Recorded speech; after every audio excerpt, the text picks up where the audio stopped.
Praise the lord. హల్లెలూయా. దేవుని నామానికి మహిమ కలుగును గాక. మీ అందరికీ నా ప్రేమపూర్వక వందనాలు. అందరికీ బాగున్నారా? అందరికీ నూతన సంవత్సర శుభాభివందనాలు. మీ అందరికీ హ్యాపీ న్యూ ఇయర్. దేవునికి మహిమ కలుగును గాక. మీ అందరూ కూడా నా ప్రభు యొక్క ప్రేమను పరిపూర్ణంగా అనుభవించుదురు గాక. హల్లెలూయా, హల్లెలూయా.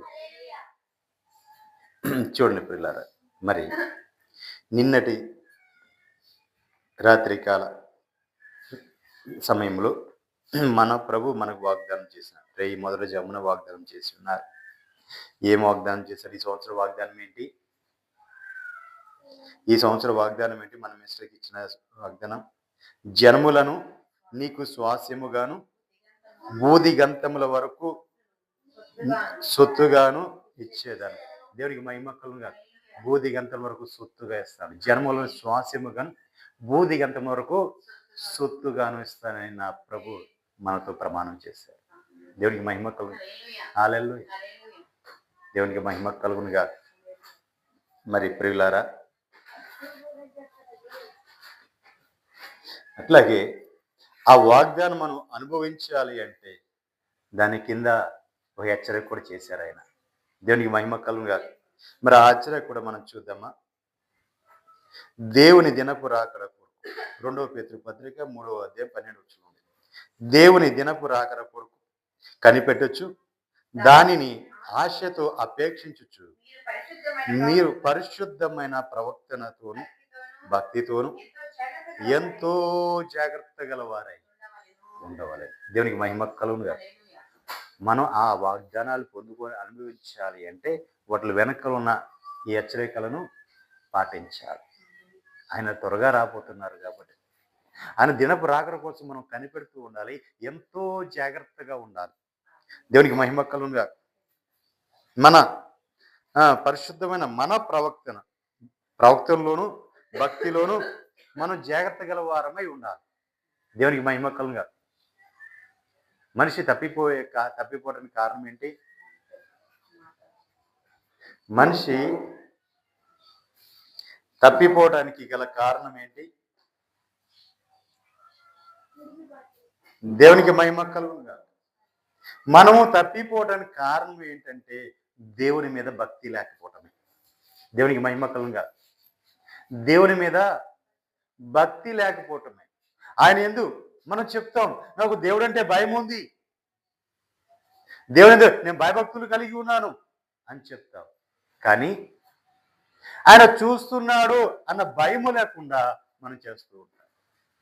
ఆయన మన మాట వింటున్నాడు అని భయం లేకుండా మన ఇష్టానికి మనం మాట్లాడుతూ ఉంటాం. దేవునికి మహిమ కలుగునుగా. హల్లెలూయా.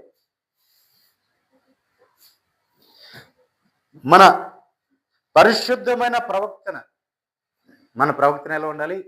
మన ప్రవక్తన పరిశుద్ధంగా ఉండాలి. పరిశుద్ధమైన ప్రవక్తన కలిగి మనం ఉండాలి. దేవునికి మహిమ కలుగునుగా. ఏ ప్రవక్తన కలిగి ఉండాలని? పరిశుద్ధమైన ప్రవక్తన. మన ప్రతి పని కూడా, మనం చేసే ప్రతిదీ కూడా మనం పరిశుద్ధమై ఉండాలి. ఎందుకంటే మన దేవుడు పరిశుద్ధుడు. ఆ పరిశుద్ధుని ఎడల ఆయన ముందు మనం నిలబడాలి అంటే మనం చేసే ప్రతి పని కూడా ఎలా ఉండాలి? పరిశుద్ధమైనదిగా ఉండాలి. దేవుడికి మహిమ కలుగు. మన ప్రవర్తన అంతా కూడా, మన నడవడిక అంతా కూడా పరిశుద్ధంగానే ఉండాలి.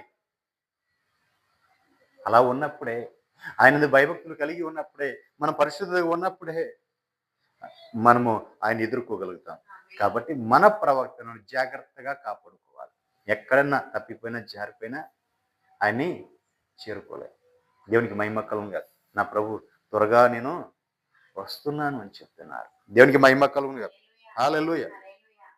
చూడండి పిల్లారా, యోవేలు పుస్తకం 2వ అధ్యాయం 30వ వచనం ధ్యానించుకుందాం.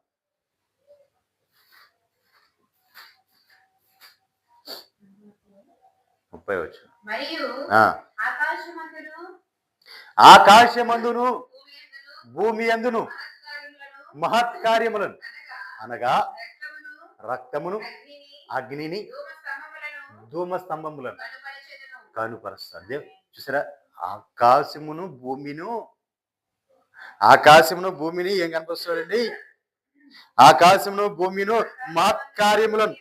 మహత్కార్యములు అనగా రక్తమును అగ్నిని ధూమ స్తంభములను కనపరుస్తాడు. దేవునికి మహిమ కలుగును గాక. హల్లెలూయ. అగ్నిని ధూమ స్తంభములను ఆయన కనపరుస్తాడు. రక్తమును. దేవునికి మహిమ కలుగును గాక. హల్లెలూయ. యెహోవా యొక్క భయంకరమైన ఆ మహాదినము రాకముందు సూర్యుడు తేజోహీనుడైపోతాడు, చంద్రుడు రక్తవర్ణం అవుతాడు. దేవుడు సెలవిచ్చినట్లు సియోను కొండ మీదను యెరూషలేములోను తప్పించుకున్న వారందరూ చూడండి, తప్పించుకున్న వారందరూ కూడా అంటారు ఏమని? శేషించిన వారిలో యెహోవా పిలిచివారు కనబడుదురు. ఆ దినమున యెహోవా నామమును బట్టి ఆయనకు ప్రార్థన చేయి వారందరూ రక్షింపబడతారు. ఆ దినపు రాకడ రాబోతుంది. భయంకరమైన దినపు రాకడ రాబోతుంది. నా ప్రభు యొక్క దినపు రాకడ. దానికోసం శేషించిన వారిలో అంటే దేనికి దానికి నియమించేశాడు నా ప్రభు. తెగులుకి సంబంధించి తెగులుకి, ఖడ్గానికి సంబంధించి ఖడ్గానికి, కరువుకు సంబంధించి కరువుకి ఎవరిని వారికి నియమించేశాడు. నియమించగా వారందరూ కూడా పోగా మిగిలిన వారిని సమకూర్చుతాడు. దేవునికి మహిమ కలుగును గాక. మిగిలిన వారు సమకూర్చి యెహోవా నామమును బట్టి ఆయనకు ప్రార్థన చేయి వారందరూ రక్షించబడతారు. దేవునికి మహిమ కలుగును గాక. హల్లెలూయా. యెహోవా నామం బట్టి ప్రార్థన చేయి వారందరూ కూడా రక్షింపబడతారు. హల్లెలూయా. దేవునికి మహిమ కలుగును గాక. హల్లెలూయా. నిజమే పిల్లరా, ఆయన నామం బట్టి మనం రక్షించబడుతున్నాం. ఎందుకు రక్షించబడుతున్నామంటే మనము భయభక్తులు కలిగి ఉండాలి. ఏం కలిగి ఉండాలండి? మనము భయభక్తులు కలిగి ఉండాలి. మన ప్రవర్తన అనేది మనం జాగ్రత్తగా ఉండాలి. మనం పరిశుద్ధులమై ఉండాలి. దేవునికి మహిమ కలుగును గాక. అలా ఉన్నప్పుడు ఆయన శేషించిన వారు, సూర్యుడు అస్తమించిపోతున్నాడు, చంద్రుడు క్షీణించిపోతున్నాడు, రక్తవరం కంపుకోబోతుంది అని దేవుడు సెలవిచ్చి సియోను కొండల మీదను యెరూషలేములోను తప్పించుకొని వారందరూ కూడా, అంటే సియోను ప్రతిష్టత, యెరూషలేము సమర్పణ. సియోను ప్రతిష్టలో ఉన్నవారు మాత్రం వారు తప్పించబడతారు. వారిని మాత్రమే నా ప్రభు రక్షిస్తారు. దేవునికి మహిమ కలుగును గాక. హల్లెలూయా. వారికే వారు ప్రార్థించేవారు, ఆయన నామం బట్టి ప్రార్థన చేసేది వారే కాబట్టి. మిగిలిన వారికి భయభక్తులు లేవు కదా. మిగిలిన వారు భయభక్తులు కలిగి లేరు కదా, పరిశుద్ధులుగా లేరు కదా. దేవునికి మహిమ కలుగును గాక. హల్లెలూయా. జాగ్రత్త పడాలి, జాగ్రత్త లేదు వారికి. దేవునికి మహిమ కలుగును గాక. మత్తయి శుభవార్త 24వ అధ్యాయం 3వ వచనం ధ్యానించుకుందాం. అసలు ఆయన రాకడ దినం ఎలా ఉంది? ప్రభువే స్వయంగా చెప్పారు ఎలా ఉంటదా అనేది. ఆయన ఒలీవలో కొండ మీద కూర్చున్నప్పుడు శిష్యులు ఆయన ఎదురుకు వచ్చి ఏకాంతముగా వచ్చి, ఇవి ఎప్పుడు జరుగును? నీ రాకడను యుగ సమాప్తికి చూచులేవి మాతో చెప్పమనగా యేసు వారితో ఇట్లా, నేను ఎవడును మిమ్మును మోసపరచకుండా చూచుకొనుడి. అనేకులు నా పేరట వచ్చి నేనే క్రీస్తునని చెప్పి పలువురిని మోసపరుస్తారు. దేవునికి మహిమ కలుగును గాక. చిన్న పిల్లరా, నేనే క్రీస్తు అని చెప్పి వచ్చి పలువురిని మోసపరుస్తారు. కానీ ఎవరు కూడా మోసపోకూడదు, జాగ్రత్తగా ఉండాలి. దేవునికి మహిమ కలుగును గాక. అంతేకాదు, క్రీస్తు ఇక్కడ ఉన్నాడు, క్రీస్తు అక్కడ ఉన్నాడు, క్రీస్తు లోపల ఉన్నాడు, క్రీస్తు బయట ఉన్నాడు అని చెప్పినా సరే నమ్మొద్దు. దేవునికి మహిమ కలుగును గాక. హల్లెలూయా. చూడండి, చూసి చెప్తున్నాడు ఆయన యుద్ధముల గురించి. ఆయన వచ్చే సమయంలో యుద్ధాలు జరుగుతూ ఉంటాయి, యుద్ధ సమాచారాలు వినపడుతూ ఉంటాయి. వాటి నుంచి విన్నప్పుడు మీరు కలవరపడకుండా చూసుకోండి. ఎందుకంటే అవన్నీ కూడా ఆయన రాక ముందు జరగవలసి ఉన్నాయి. కానీ అంతం వెంటనే రాదు. జనం మీదకి జనమును, రాజ్యం మీదకి రాజ్యమును లేచును. అక్కడక్కడ కరువులను భూకంపములను కలుగును. ఇవన్నీ చూడండి, ఇవన్నీ కూడా అక్కడక్కడ భూకంపాలు కరువులు వస్తున్నాయి. ఇవన్నీ కూడా వేదనలకు ప్రారంభం, అంటే శ్రమలకి ప్రారంభం. ఇవన్నీ కూడా సూచనలు. ఇవన్నీ కూడా ఒక జనం మీద జనం లేస్తాం, దేశం మీద దేశం లేవటం, ఇవన్నీ కూడా సూచనలు. ఇప్పుడు జరుగుతున్నవన్నీ కూడా సూచనలే. దేవునికి మహిమ కలుగుగా. భూకంపాలు వస్తున్నాయి. ఎందుకు వస్తున్నాయి? అవన్నీ కూడా మనము సూచనలు. ఆయన రాక సూచనలో ఉన్నాం మనం. దేవునికి మహిమ కలుగుగా. కింద వచ్చిన అప్పుడు జనులు మిమ్మును జనులు తిరుగుబాటు చేసి చంపేస్తుంటారు. మీరు దేవుని నామం నిమిత్తం సకల జనముల చేత ద్వేషింపబడుతూ ఉంటారు. ఒక నిమిషం చూడండి పిల్లారా, సకల జనుల చేత ద్వేషించబడుతుంటారు. జనములు చంపివేస్తుంటారు. ఈ రోజున క్రైస్తవ మీద జరుగుతున్న దాడులన్నీ అవే. దేవునికి మహిమ కలుగుగా. క్రైస్తవ మీద జరుగుతున్న దాడులన్నీ కూడా అవేనండి. చంపేస్తున్నారు, అల్లరి చేస్తున్నారు, కొట్టివేస్తున్నారు. మందిరాల్లోకి వచ్చి అల్లరి చేస్తున్నారు. ఆరాధన జరుగుతుంటే మందిరాల్లో వచ్చి మందిరాల ఆరాధన జరగకుండా ఆపేస్తున్నారు. ఇళ్లల్లో ఆరాధన చేసుకుంటుంటే ఇళ్లలో వచ్చి ఆపేస్తున్నారు. దేవునికి మహిమ కలుగుగా. హల్లెలూయా. ఎంత దారుణమైన పరిస్థితిలో ఉన్నామండి.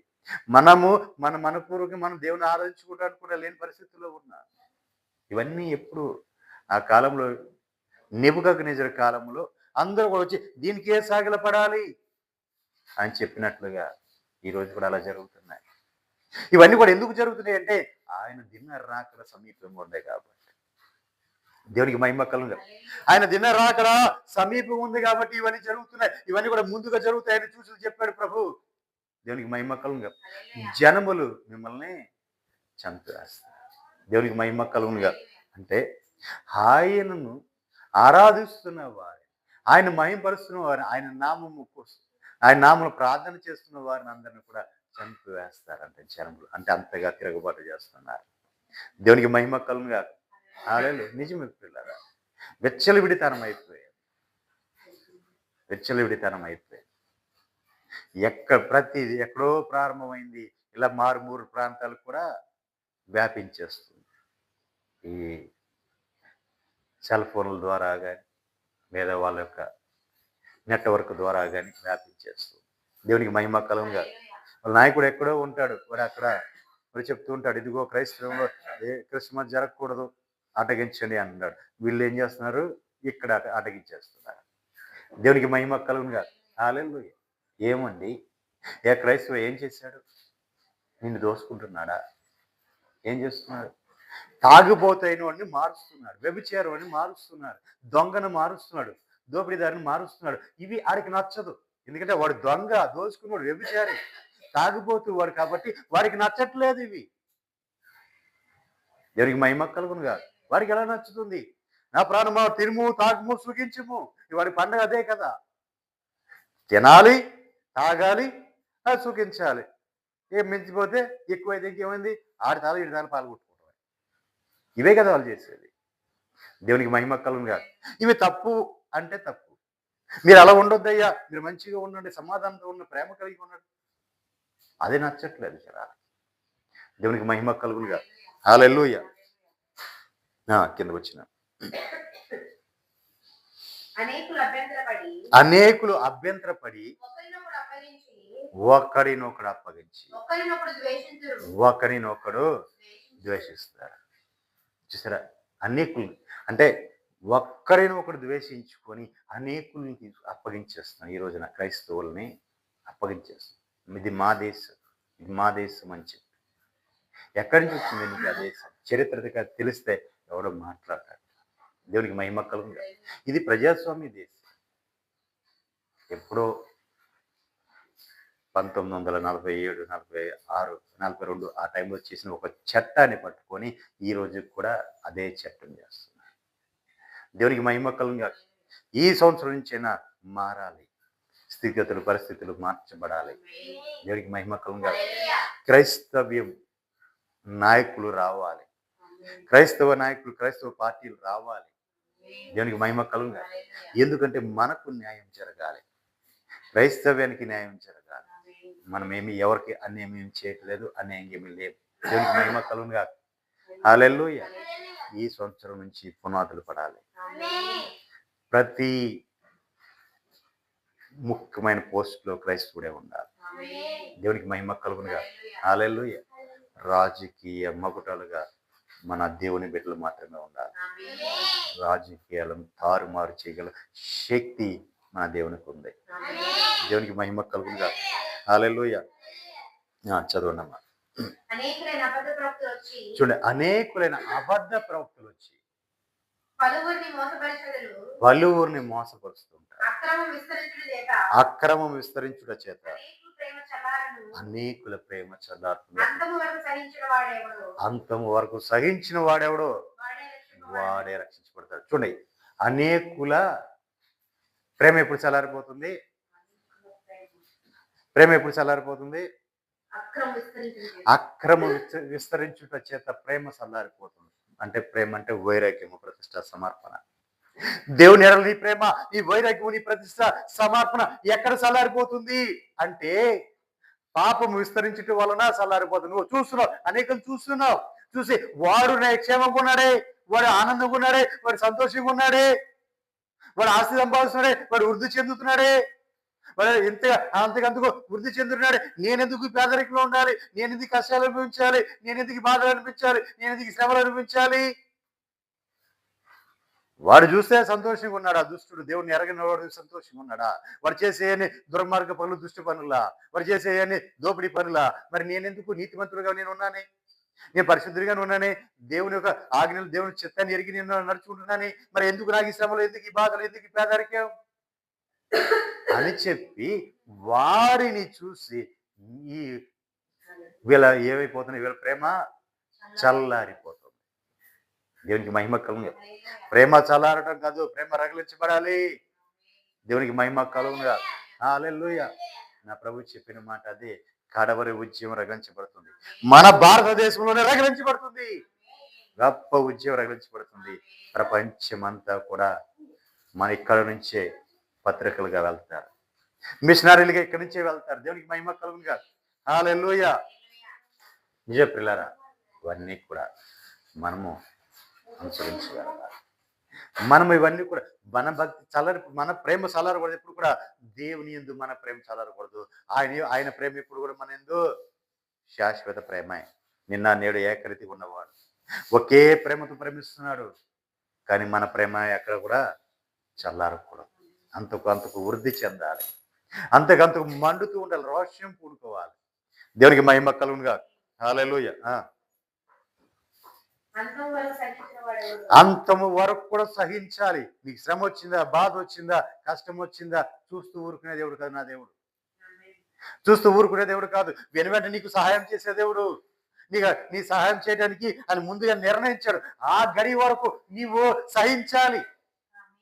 ఆ గడి వచ్చిన నిన్నే లేపి నిలబెడతాడు, ఆయన నిన్నెత్తి పడతాడు. దేవునికి మహిమ కలుగుగా. ఇప్పటివరకు దీన స్థితిలో ఉన్నావా, పేదరికలు ఉన్నావా, దరిద్ర స్థితిలో ఉన్నావా, నువ్వు ఏ స్థితిలో ఉన్నావు, పెంట కుప్పల మీద ఉన్నావా, ఆయన పెంట కుప్పల నుంచి లేవనెత్తి నిన్ను ఎక్కడ కూర్చోబెడతాడు? రాజుల సమూహంలో కూర్చోబెడతాడు. దేవునికి మహిమ కలుగునుగా. హల్లెలూయా. శబ్దం చేయబోక నాన్న, కుదురు కూర్చో. ప్రియులారా, సహించిన వాడే బహుమానం పొందుకుంటాడు. దేవునికి మహిమ కలుగునుగా. మరియు ఈ రాజ్య సువార్త, చూడండి, ఈ రాజ్య సువార్త సకల జన్ములకు సాక్షార్థమై లోకమంతట ప్రకటించు. రాజ్య సువార్త చూడండి ప్రియులారా, రాజ్య సువార్త సకల జనులకు లోకమంతటా కూడా ప్రకటించబడుతుందా లేదా అండి? ప్రతి మారుమూల ప్రాంతానికి కూడా వెళ్తుంది. ప్రతి దేశంలో ఎంత మారుమూలలో ఉన్న వాళ్ళకైనా వెళ్ళిపోతుంది. ఈ రోజున ప్రతి ఒక్కరు కూడా విస్తారంగా ప్రకటించబడుతుంది రాజ్య సువార్త. రాజ్య సువార్త ప్రకటించబడుతుంది. ఆయన సువార్త కాదు, రాజ్య సువార్త ప్రకటించబడుతుంది. పరలోక రాజ్యము పరలోక రాజ్యము సమీపించినది, మీరు మారు మనసు పొందండి. దేవునికి మహిమ కలుగునుగా. హల్లెలూయా. ఆయన రాజ్య సువార్త ప్రకటించబడుతుంది సర్వజనులకు, సర్వ మానవులకు కూడా ఆయన రాజ్య సువార్త ప్రకటించబడుతుంది. కింద వచ్చిన వాటి తర్వాత అంతము వచ్చింది. ఇక్కడ ఈ మాటల్లో నా ప్రభు 2 విషయాలు చెప్పుకుంటూ వచ్చాడు. 2 విషయాలు చెప్పు. ఆ అధ్యాయమంతా మనం చదువుకుంటే 2 విషయాలు వస్తాయి. ఏంటి? ఆయన మేఘారుడై మధ్యాకాశానికి వచ్చి తీసుకుని వెళ్ళేది ఒకటి ఉంది రాకడ. రెండవది ఆయన అంతము వచ్చే 2 విషయాలు నా ప్రభావం బోధించారు. దేవునికి మహిమ కలుగుగా. మొదటగా పరిశుద్ధులు ఎత్తబడతారు, మధ్యాకాశానికి వెళ్ళిపోతారు, ప్రభుని కలుసుకుంటారు. పరిశుద్ధులు ఎత్తబడిన తర్వాత 7 సంవత్సరములు శ్రమల కాలం ఉంటుంది భూమి మీద. ఆ తర్వాత ప్రభువైన యేసుక్రీస్తు వారి యొక్క పరిపాలన ఉంటుంది. ఆ తర్వాత అంతం ఉంటుంది. దేవునికి మహిమ కలుగుగా. హల్లెలూయా. ఇవన్నీ కూడా ప్రభు ఆ అధ్యాయంలో ఉంచారు. దేవునికి మహిమ కలుగుగా. హల్లెలూయా.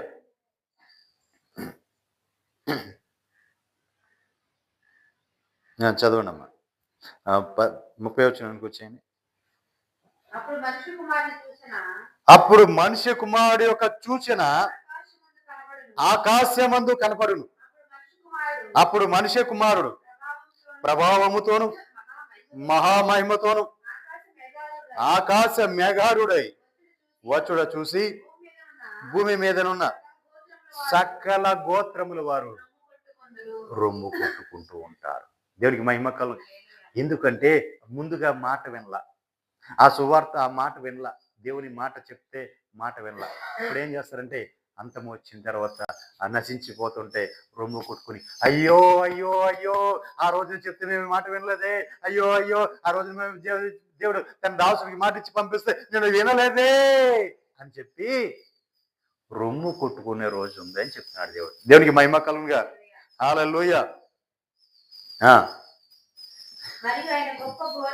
చూడండి, ఆయన గొప్ప బూరతో తన దూతలను పంపును, వారు ఆకాశం యొక్క ఈ చివరి నుంచి ఆ చివరి వరకు నలుదిక్కుల నుండి ఆయన ఎవరినైతే ఏర్పరచిన వారిని పోగు చేస్తారు. అందరినీ పోగు చేయదు దూతలు వచ్చి.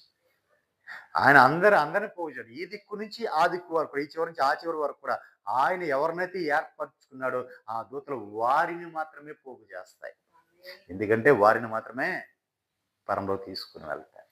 మరి మిగిలిన వాళ్ళు అగ్నికి ఆహుతి. దేవునికి మహిమ కలుగును కాదు. హల్లెలూయా.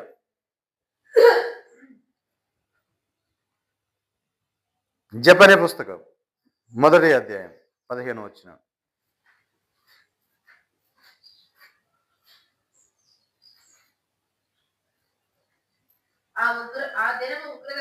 చూడండి, ఆ దినము ఉగ్రత దినము, శ్రమయు ఉపద్రవమును మహానాశమును కమ్ము దినము, అంధకారమును గాఢంధకారమును కమ్ము దినము, మేఘములను గాఢంధకారము కమ్ము దినము.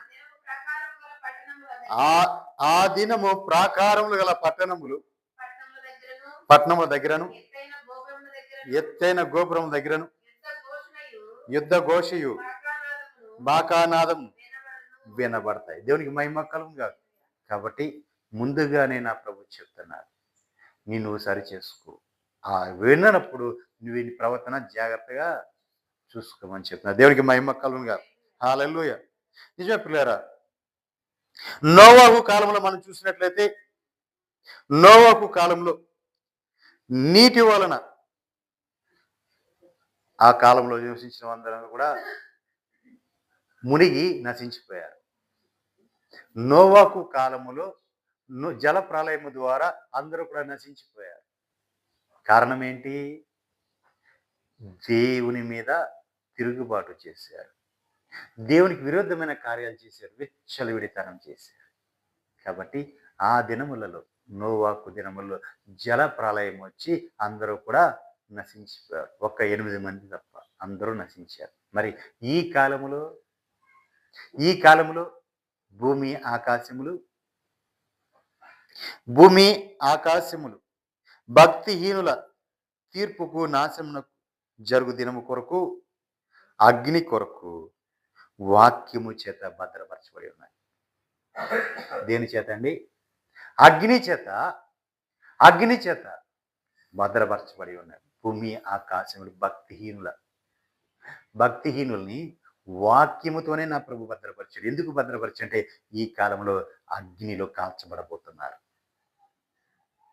ఆ కాలంలో జల ప్రళయము వల్ల నశించిన వారు ఈ కాలంలో అగ్ని చేత నశించిపోతున్నారు. వీరు నశించిపోవటమే కాదు, ఆ కాలంలో భూమి ఆకాశాలు ఉన్నాయి, కానీ ఈ కాలంలో భూమి ఆకాశాలు కూడా గతించిపోబోతున్నాయి. దేవునికి మహిమ కలుగునుగాక. హల్లెలూయా. మొదటి దశలోనికి పత్రిక 4వ అధ్యాయం 15వ వచనం.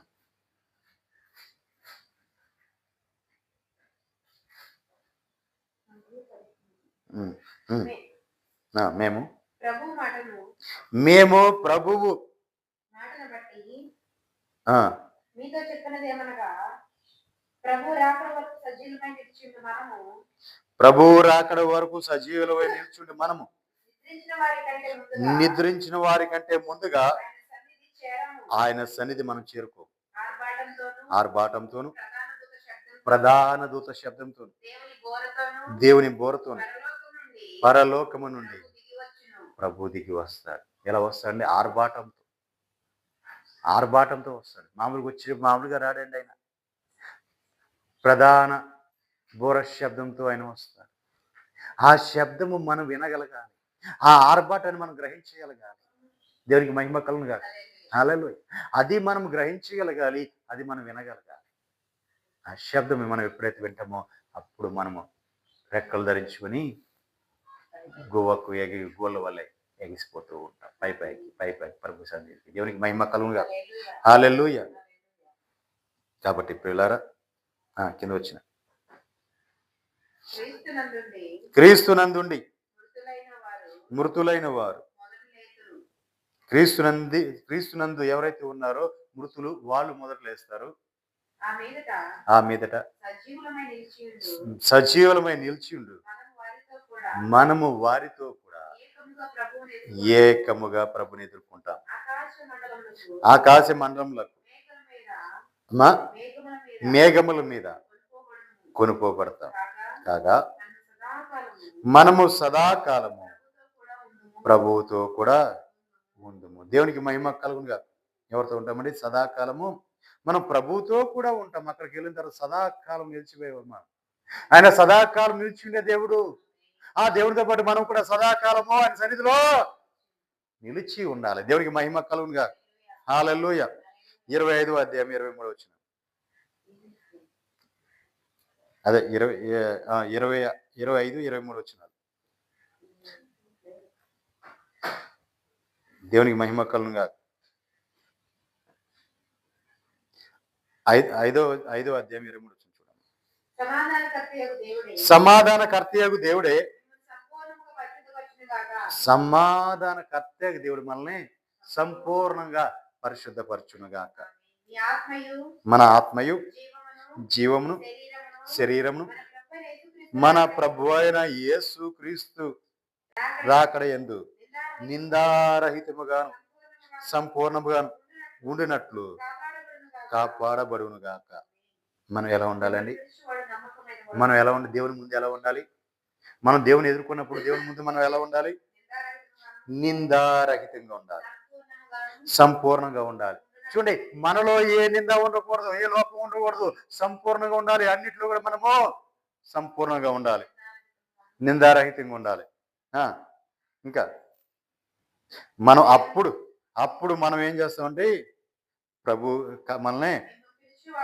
మనల్ని ప్రభు కాపాడుతాడు. మనల్ని పిలిచేవాడు నమ్మకమైన వాడు కనుక మనము అలాగూ చేయాలి. దేవునికి మహిమ కలుగునుగాక. హల్లెలూయా. ఎందుకంటే మనల్ని పిలిచేవాడు నమ్మకమైన వాడు కాబట్టి మనము ఆయన సన్నిధిలో కనపడినప్పుడు నిందారహితంగా కనపడాలి. ఎలా కనపడాలండి? నిందారహితంగా కనపడాలి. రెండోది, సంపూర్ణంగా పరిశుద్ధితో మనం కనపడాలి. ఆ సంపూర్ణమైన పరిశుద్ధతో ఆయన ముందు మనం కనపడాలి. కనపడితే అప్పుడే ఆయన సంపూర్ణుడు కాబట్టి మనం ఆయనలో సంపూర్ణమై ఉంటాం. ఆయన పరిశుద్ధుడు కాబట్టి మనం ఆయన పరిశుద్ధులో పరిశుద్ధులమై ఉంటాం. ఆయన ఎక్కడ నింద లేనివాడు కాబట్టి మనం కూడా ఆ నింద లేని వాడిగా ఆయన ముందు మనం అగుపడతాం. దేవునికి మహిమ కలుగుగా. హల్లెలూయా. మనల్ని పిలిచినవాడు నమ్మకమైన వాడు కనుక మనము అలాగూ చేయటం మనకు మంచిది. దేవునికి మహిమ కలుగుగా. మొదటి యోహాను పత్రిక 2వ అధ్యాయం 4వ వచనం.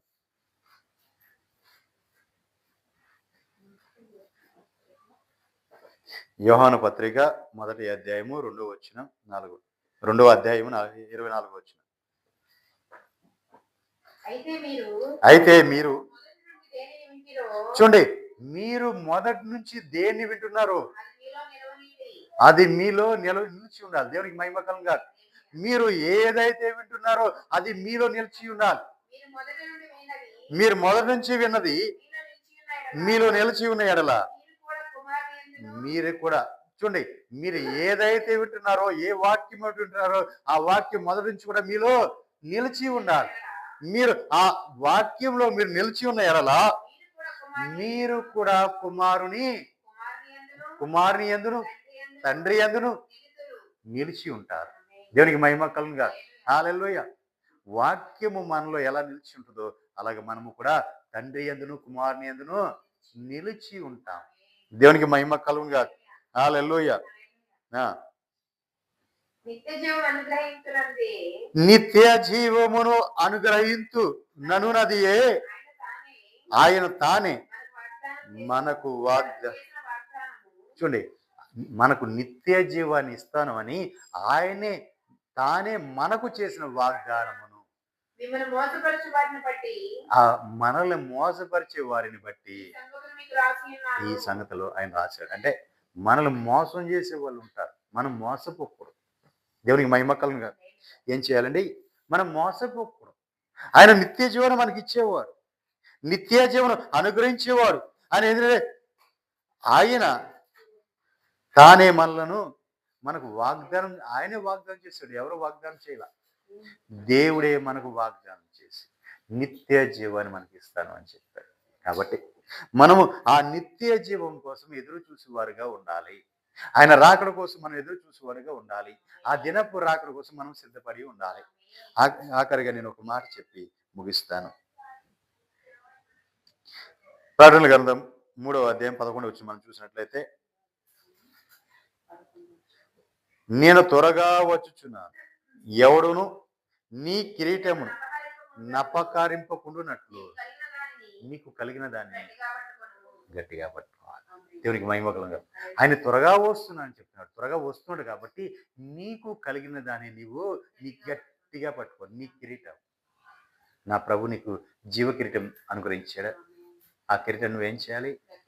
గట్టిగా పట్టుకోవాలి. ఎందుకంటే దాన్ని దొంగిలించడానికి దొంగలు ఉంటారు, వాడు రెడీగా ఉంటాడు. దేవునికి మహిమ కలుగుగా. కాబట్టి నీకు కలిగిన దాన్ని నీవు గట్టిగా పట్టుకోవాలి. అదేంటిది? జీవ కిరీటం. దేవునికి మహిమ కలుగుగా. హల్లెలూయా. నీ కిరీటము ఎవడు కూడా దొంగిలించుకుని ఉన్నట్లు నువ్వు నీకు కలిగిన దాన్ని నువ్వు గట్టిగా పట్టు. కింద వచ్చిన జయించు వానిని నా దేవుని ఆలయంలో ఒక్క స్తంభముగా చేసి అందులో నుండి వాడు ఇక మీదట ఎన్నటికి వెలుపలికి పోడు. దేవునికి మహిమ కలుగుగా. జయించిన వానిని దేవుని సన్నిధిలో ఒక స్తంభముగా ఉంటావు. దేవునికి మహిమ కలుగుగా. నీవు జయించేవనుకో ఆయన సన్నిధిలో ఒక స్తంభంగా నీవు ఉంటావు. అందులోంచి ఎన్నటికి నీవు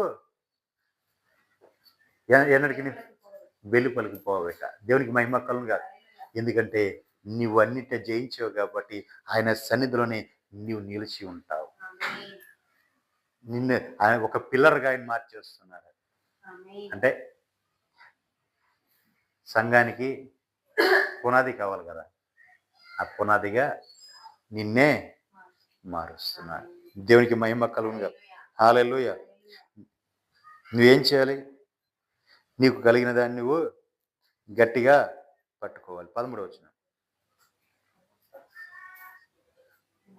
13. క్రొత్త పేరును చూడండి, నీకు క్రొత్త నా పేరు. దేవుని పట్టణపు పేరును చూడండి, నీకు క్రొత్త పేరు నా దేవుడు పెట్టబోతున్నాడు. అది కూడా ఏంటంటే దేవుని పట్టణపు పేరును, నా క్రొత్త పేరును దేవుని యొక్క క్రొత్త పేరును వాడి మీద రాసేదను. వాడి మీద రాసేది. సంగములతో ఆత్మ చెప్పుచున్న మాట చెవిగలవాడు సంఘములతో ఆత్మ చెప్పుచున్న మాట చెవిగలవాడు వినుగాక. వినుడుగాక. దేవునికి మహిమ కలుగు. హల్లెలూయా. చూడండి ప్రియులారా, నీవు జయించగలిగి శ్రమలు, బాధలు, ఇబ్బందులన్నీ తట్టుకొని, నీవన్నిటిని తట్టుకొని, నీవు దేవుని రాక కోసం నువ్వు కనిపెట్టుకుంటూ, ఆశతో దాన్ని అపేక్షించుతూ, అంటే దానిని కోసం దాన్ని త్వరపెడుతూ నీవు పరిశుద్ధమైన ప్రవర్తనతోను, భక్తితోను ఎంతో జాగ్రత్త గలవారే నీవు ఉంటే గనక నిన్ను నా ప్రభు సన్నిధిలో ఒక స్తంభంగా నిన్ను నిలబెడతాడు. ఆమేన్. నీకు నా ప్రభు ఒక పేరు పెడతాడు. ఆమేన్. నీకు నా ప్రభు ఒక పేరు పెడతాడు. ఆ పేరు పెట్టి నా ప్రభుని క్రొత్త పేరు పెట్టి పిలవబోతున్నాడు. ఇది వరకు ఎన్నడూ ఎవరికి పెట్టని పేరు, ఇది వరకు ఎన్నడూ ఎవరు కూడా వినని పేరు నా ప్రభు నోట నీ పేరు పలకబోతున్నాడు. ఆమేన్. దేవునికి మహిమ కలుగుగా. హల్లెలూయా. కాబట్టి ప్రియులారా, మనం ఎలా ఉండాలి అంటే ఆయన ఒక దిన రాకడ కోసం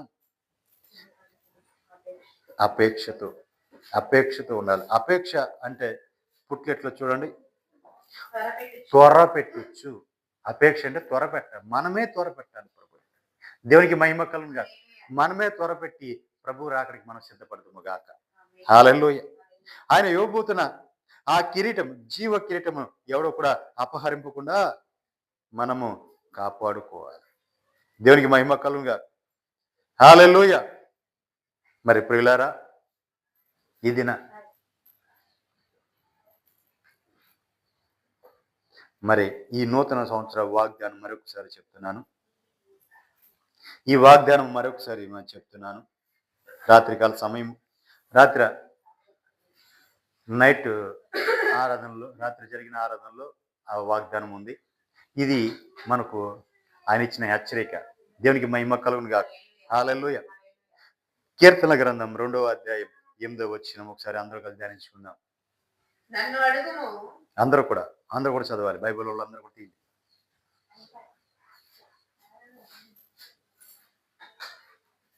అయిపోయింది, ముగించాను. కూర్చున్నాను, ప్రార్థన చేసుకున్నాను. దేవునికి మహిమ కలుగును గాక. చదవండి అమ్మా. కీర్తన గ్రంథం 2వ అధ్యాయం 8వ వచనం. నన్ను అడుగుము.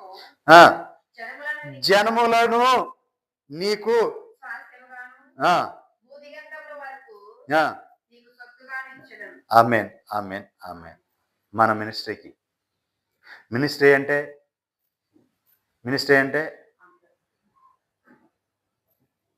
ఆయన వాగ్దానం ఏం చెప్పాడు? అందరికీ ఒకే వాగ్దానం. అంటే మినిస్ట్రీలో ఉన్న వారికి కానీ, దైవ సేవకుడికి కానీ, దైవ సేవకుడి కుటుంబానికి కానీ, ఈ మినిస్ట్రీకి కానీ అందరికీ కలిపి ఒకే వాగ్దానం. దేవునికి మహిమ కలుగును గాక. హల్లెలూయా. ఏమంటే జనములను నీకు స్వాస్యముగాను, భూమిని దిగంతముల వరకు సొత్తుగాను ఇస్తానని ప్రమాణం చేశారు. దేవునికి మహిమ కలుగును గాక. హల్లెలూయా. ఈ వాగ్దానం ఎత్తేబట్టి ప్రార్థన చేయండి. మన మినిస్ట్రీ ఖచ్చితంగా పొందుకొని అనుభవిస్తుంది. ఈ సంవత్సరమే కార్యం ఈ క్షణం ప్రారంభం అయిపోయింది అంతే. దేవునికి మహిమ కలుగును గాక. ఈ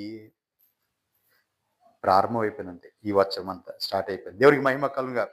రెండోది, మనము ఎలా ఉండాలని కూడా చెప్పారు. ఆ వాగ్దానాన్ని అనుభవిస్తూ మనం ఎలా ఉండాలో నా ప్రభు చెప్పాడు. అది హెచ్చరిక. ఏంటంటే 2వ పేతురు పత్రిక 3వ అధ్యాయం 12వ వచనంలో మనం చూసినట్లయితే, దేవుని దినపు రాకడ కొరకు కనిపెట్టుచు, దానిని ఆశతో అపేక్షించుచు, మీరు పరిశుద్ధమైన ప్రవర్తనతోను భక్తితోను ఎంతో జాగ్రత్త గలవారై ఉండవలెను.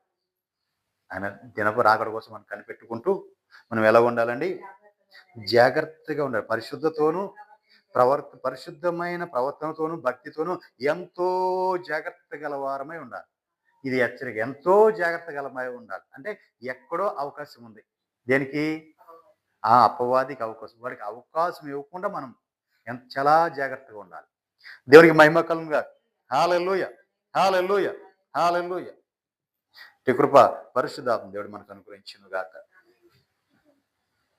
మరి ప్రియులారా, రేపటి దినం సంఘక్రమమైన శుక్రవారం ఉపవాస విజ్ఞాపన కూడిక కాబట్టి యథావిధిగా సంఘంలో జరుగుతుంది. అందరూ కూడా తప్పకుండా పాలుపలుపు పొందండి. ఎందుకంటే ఈ వచనంలో మొదటి ఉపవాస దినం ఈ సంవత్సరంలో, ఈ 2026 సంవత్సరంలో మొట్టమొదటి ఉపవాస దినం, సంఘక్రమమైన శుక్రవారం ఉపవాస దినం కాబట్టి అందరూ కూడా తప్పనిసరిగా పాలుపంపులు పొందండి. కుటుంబాలతో రండి. దేవునికి మహిమ కలుగునుగా. హల్లెలూయా. మరి ఆదివారం యథావిధిగా ఆయా సంఘాల్లో ఆరాధనలు ఉంటాయి. మీ అందరికీ మరొకసారి మన ప్రభువైన యేసుక్రీస్తు వారి నామంలో నూతన సంవత్సర శుభాభివందనాలు తెలియజేసుకుంటాం. అందరికీ వందనాలు. అందరికీ సమాధానం కలుగునుగా. కృపయు సమాధానం మీకు విస్తరించునుగా. ఈ వాత్సరం అంతయు మీకు మీ కుటుంబాలకు నా ప్రభు యొక్క కృప విస్తరించునుగా. ఆయన ప్రేమలో మన సంఘం అంతా భద్రపరచబడి ఉందా. ఆయన కృప నిత్యము నిరంతరము మన ఎడల నిలిచి ఉండునుగా. ఆమె ప్రార్థన చేసుకుందాం. చూస్తున్న లైవ్లో చూస్తున్న ప్రియులారా, మీ అందరికీ మా ప్రత్యేకమైన శుభాభివందనాలు, నూతన సంవత్సర శుభాభివందనాలు తెలియజేసుకుంటున్నాం. అట్లాగే మీ అవసరతలు ఏమైనా ఉంటే మాకు వాట్సాప్ నెంబర్ మెసేజ్ పెట్టండి. మీకోసం మేము ప్రార్థన చేస్తున్నాం. అట్టే కొంతమంది సహోదరులు పెడుతున్నారు. అయ్యా, మీ అందరి కోసం కూడా, మీ కుటుంబాల కోసం కూడా మేము ప్రార్థన చేస్తున్నాం. చూస్తున్న వారందరి కోసం కూడా మేము ప్రార్థన చేస్తున్నాం. దేవునికి మహిమ కలుగునుగా. హల్లెలూయా. మీ అందరికీ మా ప్రేమపూర్వక వందనాలు. అందరికీ వందనాలు. అందరికి కూడా హ్యాపీ న్యూ ఇయర్. ప్రార్థన చేసుకుందాం.